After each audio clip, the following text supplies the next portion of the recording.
ಎಲ್ಲ ಒಂದು SLC ವಿದ್ಯಾರ್ಥಿಗಳಿಗೆ ಟ್ರೂ ಕೆ ಅಫಿಷಿಯಲ್ ಚಾನಲ್ಗೆ ಸ್ವಾಗತ. ನಾನು ಚೇತನ್ ಕೆ.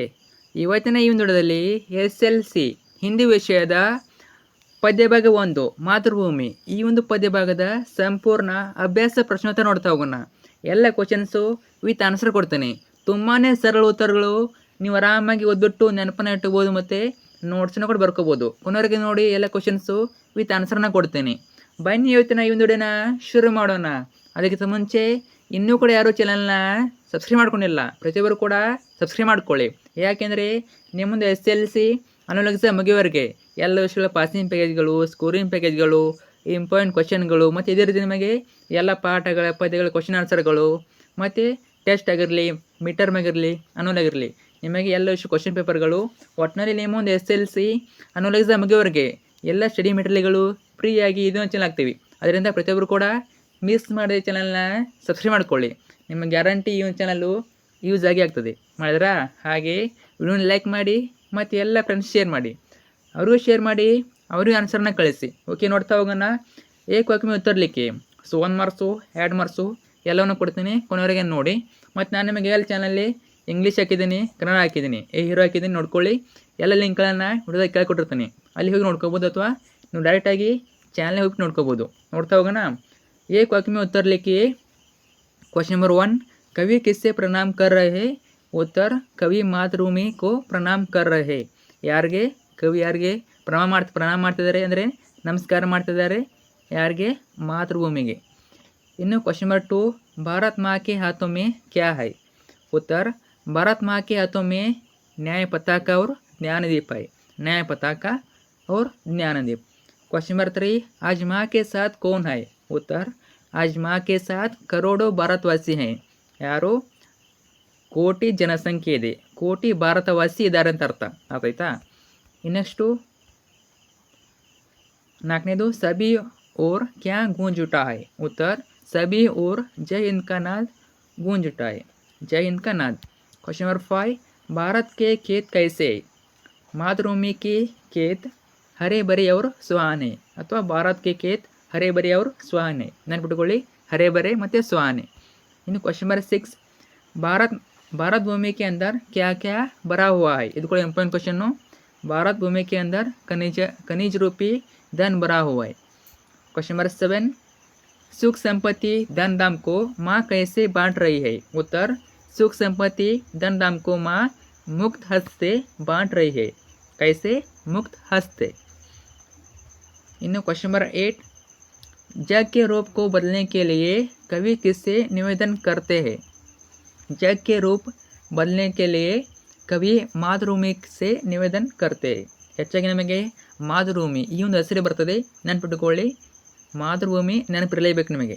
ಇನ್ನು ಕ್ವೆಶ್ಚನ್ नंबर 9, जय हिंद का नाद कहाँ पर गूंजना चाहिए? जय हिंद का नाद ಕೇಳಿದರೆ उत्तर, जय हिंद का नाद सकल नगर और ग्राम में गूंजना चाहिए. ಎಲ್ಲಿ? सकल नगर ಮತ್ತು ಗ್ರಾಮಗಳಲ್ಲಿ. ಇನ್ನು 2ನೇ ಮೆನು, ನಿಮ್ನಲಿಖಿತ ಪ್ರಶ್ನೋಕ್ಕೆ 2-3 ವಾಕ್ಯ में उत्तर लिखिए. ಇವೆಲ್ಲ 2 ಮಾರ್ಕ್ಸ್ ಕ್ವೆಶ್ಚನ್ಸು.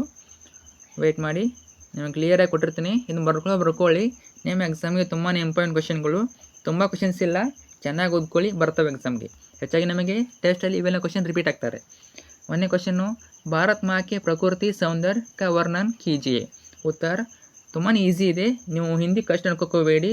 ಒಂದು 2-3 ಸಲ ಓದ್ಕೊಳ್ಳಿ. ನೀವು ಒಂದನೇ ಸಲಕ್ಕೆ ಬರೋದಿಲ್ಲ, ನೀವು 2 to 3 ಟೈಮ್ಸ್ ಓದ್ಕೊಂಡ್ರೆ ಅವು ನೆನಪಿಡ್ತವೆ ಮತ್ತು ನಿಮಗೆ ಆನ್ಸರ್ನ ಬರೆಯೋಕ್ಕೆ ಬರ್ತವೆ.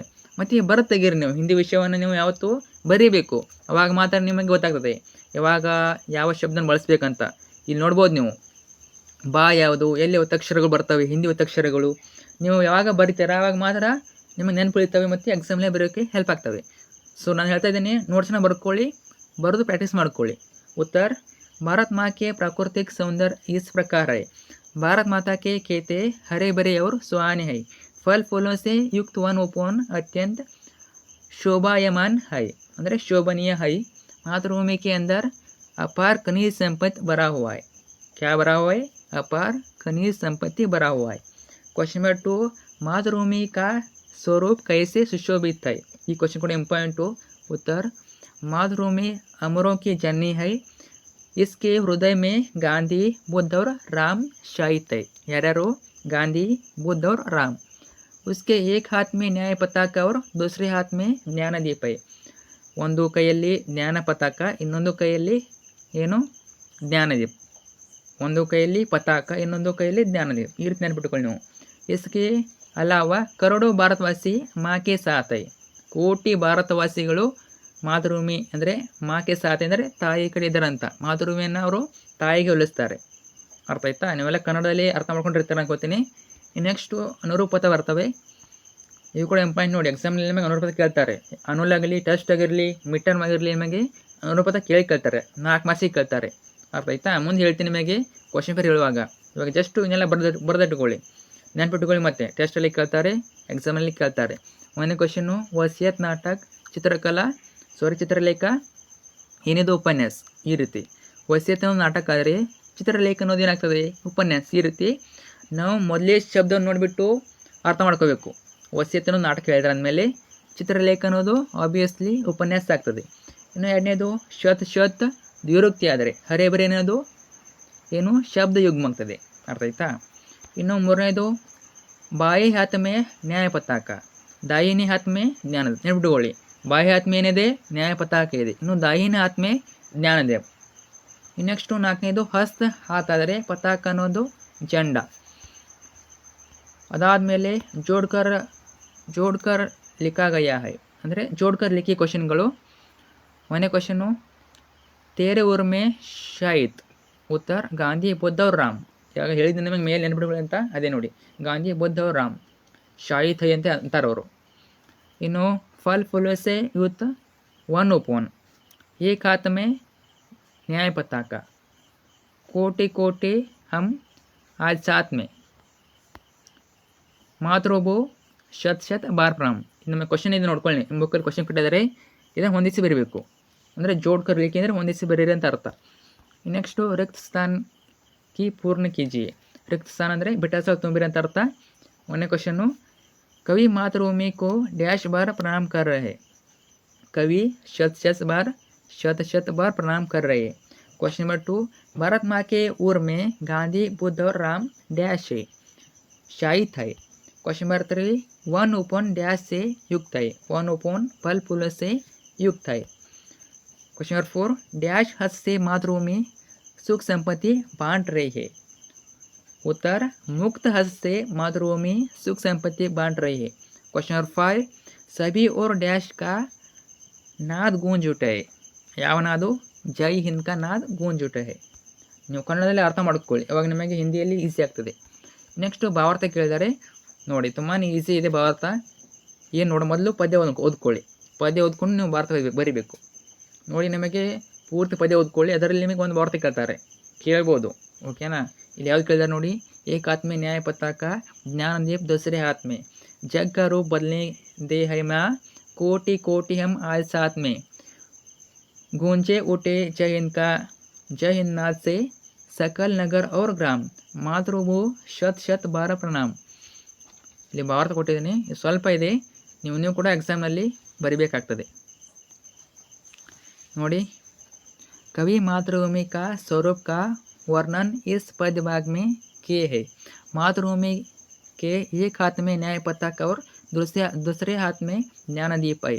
कवि जग का रूप बदलने के लिए मातृभूमि से विनती कर रहा है, मातृभूमि के साथ करोड़ों भारतवासी है, सकल नगर और ग्राम में जय हिंद का नाद गूंज उठना चाहिए, इसलिए कवि मातृभूमि को शत बार प्रणाम ಏನು ಮಾಡ್ತಿದ್ದಾರೆ, ಶತ್ ಬಾರ್ ಪ್ರಣಾಮ್ ಕರ್ ರಹೆ ಹೈ। ನೋಡ್ಕೊಳ್ಳಿ, ಇದು ಸ್ವಲ್ಪ ಶಾರ್ಟಾಗಿ ಕೊಟ್ಟಿದ್ದೀನಿ, ಇನ್ನೂ ಜಾಸ್ತಿ ಬರಿಬೋದು ನೀವು, ಅರ್ಥ ಆಯ್ತಾ? ಇದನ್ನು ಬರೀರಿ, ಮೇನ್ ಏನು ಬರೀರಿ, ಇದನ್ನು ಬರೆದ ನಿಮಗೆ ಎಷ್ಟು ಮಾರ್ಕ್ಸಿಗೆ ಕೊಡ್ಬೋದು, ನಿಮಗೆ 3 ಅಥವಾ 4 ಮಾರ್ಕ್ಸಿಗೆ ಕೊಡ್ಬೋದು, ಇನ್ನೂ ಜಾಸ್ತಿ ಬರಿಬೋದು, ಓಕೆನಾ? ನೆಕ್ಸ್ಟು ಪದ್ಯ ಭಾಗ ಪೂರ್ಣ ಕೆಜಿ, ನಿಮಗೆಲ್ಲ ಗೊತ್ತೇ ಇದೆ, ಪ್ರತಿ ವರ್ಷ ಅದು ಟೆಸ್ಟ್ ಆಗಿರಲಿ, ಮಿಡ್ ಟರ್ಮ್ ಆಗಿರಲಿ, ಅನುಲ್ ಆಗಿರಲಿ, ಎಕ್ಸಾಮ್ ಪರ್ಪಸ್ ಅಂತ ಬಂದಾಗ ನಿಮಗೆ 4 ಮಾರ್ಕ್ಸಿಗೆ ಪದ್ಯ ಭಾಗ ಕೇಳ್ತಾರೆ। ಆದ್ದರಿಂದ ಪೂರ್ತಿ ಮಾತೃಭೂಮಿ ಪದ್ಯವನ್ನು ಚೆನ್ನಾಗಿ ಓದ್ಕೊಳ್ಳಿ, ಚೆನ್ನಾಗಿ ತೆಗೀರಿ, ಅವಾಗ ನಿಮಗೆ ಅವನ ಮಾತೃಭೂಮಿ ಪದ್ಯ ಭಾಗ ನೆನಪುಳ್ತದೆ ಮತ್ತು ಬರೆಯೋ ಕೂಡ ಬರ್ತದೆ। ಬರೀ ಓದಿದ್ರೆ ಸಾಲದೆಲ್ಲ, ನೀವು ರಫಲ್ಲಿ ಬರೆದು ಪ್ರಾಕ್ಟೀಸ್ ಮಾಡಬೇಕು, ಯಾಕಂದರೆ ಸ್ವಲ್ಪ ಮಿಸ್ಟೇಕ್ ಆದರೂ ನಿಮಗೆ ಮಾರ್ಕ್ಸ್ನ ಕಟ್ ಮಾಡ್ತಾರೆ। ಸೊ ತುಂಬಾ ಈಸಿ, ತುಂಬಾ ಏನೆಲ್ಲ ಓದ್ಕೊಳ್ಳಿ, ಪೂರ್ತಿ ಪದ್ಯ ನೋಡ್ಕೊಳ್ಳಿ. ಅದರಲ್ಲಿ ಇಂಪಾರ್ಟೆಂಟ್ ಯಾವುದಂದರೆ ಹರೆಬರೆ, ಇದು ಮೋಸ್ಟ್ ಇಂಪಾರ್ಟೆಂಟು. ಇದು ನಿಮಗೆ ಬರಲೇಬೇಕು, ಯಾಕಂದರೆ ನಿಮ್ಮೊಂದು ಅಭ್ಯಾಸ ಪದ್ಯ ಕೊಟ್ಟಿದ್ದಾರೆ ಮೇಲೆ ಓದ್ಕೊಂಡು ಹೋಗಲೇಬೇಕು. ಸೊ ಇದೊಂದು ಓದ್ಕೋಬೇಡಿ, ನಾನು ಹೇಳ್ದಂಗೆ ಪೂರ್ತಿ ಪದ್ಯ ಓದ್ಕೊಳ್ಳಿ. ನೋಡಿ ಇದನ್ನು ನೋಡೋಣ, ಬುಕ್ಕಲ್ಲಿ ನೋಡ್ಕೊಳ್ಳಿ ನೀವು. ಹರೆ ಬರೆ ಹೈ ಖೇದ ಸುಹಾನಿ पल फूलों से यूथ वन ऑफ वन तेरे अंदर भरा हुआ है खनिजों का कितना व्यापक टन मुक्त हस्त तू बांट रही है सुख संपत्ति धन धाम मातೃಭೂ ಶತ ಶತ ಬಾರ್ ಪ್ರಣಾಮ್. ನೋಡ್ಕೊಳ್ಳಿ, ತುಂಬಾ ಈಸಿ ಇದೆ. ನೀವು ಸ್ಟಾರ್ಟಿಂಗ್ ಓದೋಕೆ ಕಷ್ಟ ಆಗ್ತದೆ, ಒಂದು 2 to 3 ಟೈಮ್ಸ್ ಓದ್ಕೊಂಡ್ರೆ ನಿಮಗೆ ಈಸಿ ಆಗ್ತದೆ. ಮತ್ತೊಮ್ಮೆ ನಾನು ಹೇಳ್ತೀನಿ, ಯಾಕಂದರೆ ತುಂಬ ಜನಕ್ಕೆ ಹಿಂದಿ ಕಷ್ಟ ಅನಿಸುತ್ತದೆ. ಸೊ ಅದು ಅಷ್ಟೊಂದು ಕಷ್ಟ ಇಲ್ಲ. ಸೊ ಚೆನ್ನಾಗಿ ಓದ್ಕೊಳ್ಳಿ. ಸೊ ಇಷ್ಟ ಆದರೆ ನಿಮ್ಮ ಈ ಒಂದು ಅಭ್ಯಾಸ ಭಾಗದ ಕ್ವಶನ್ ಆನ್ಸರ್ ಮುಗಿತವೆ, ಓಕೆನಾ. ಸೊ ಈಗ ನಿಮಗೆ ಚಾನಲಲ್ಲಿ ನಾವು ಇಂಗ್ಲೀಷ್ ಹಾಕಿದ್ದೀವಿ, ಕನ್ನಡ ಹಾಕಿದ್ವಿ, ಮತ್ತು ಇದೇ ರೀತಿ ನಿಮಗೆ ಗಣಿತ, ಸಮಾಜ ವಿಜ್ಞಾನ ಎಲ್ಲ ವಿಷಯ ಕೂಡ ಹಾಕ್ತೀವಿ. ವೇಟ್ ಮಾಡಿ, ಮತ್ತು ಕಮೆಂಟ್ ಕೂಡ ಮಾಡಿ ನಿಮಗೆ ಯಾವ ವಿಷಯ ಬೇಕು, ಯಾವ ಪಾಠದ ಕ್ವಶನ್ ಆನ್ಸರ್ ಬೇಕು ಕಮೆಂಟ್ ಹಾಕಿ. ಆದಷ್ಟು ಬೇಗ ಆನ್ಸರ್ಗಳನ್ನ ಹಾಕೋಕ್ಕೆ ಟ್ರೈ ಮಾಡ್ತೀವಿ, ಓಕೆನಾ. ಈ ಒಂದು ವಿಡಿಯೋನ ನಿಮ್ಮ ಫ್ರೆಂಡ್ಸಿಗೆ ಶೇರ್ ಮಾಡಿ. Thanks for watching.